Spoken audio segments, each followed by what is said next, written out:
మావా ఇతను నేరుగా ఒక రాకెట్ లాంచర్తో ల్యాండ్ క్రూజర్ మీద కాల్చేశాడు. కాని అయినా కూడా ఆ కార్లో కూర్చున్న వాళ్లకి ఏమీ కాలేదు. ఇది రీసెంట్గా ఫిలిపీన్స్లో జరిగింది.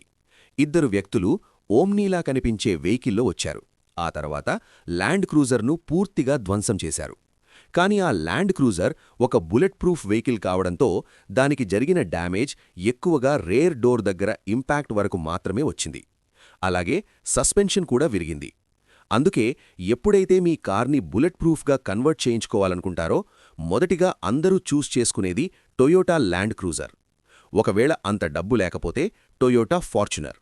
ఎందుకంటే మిగతా కార్లు మీకు ఫీచర్స్, కంఫర్ట్ ఇస్తాయి గానీ టొయోటా కార్లు మీకు లైఫ్ ఇస్తాయి.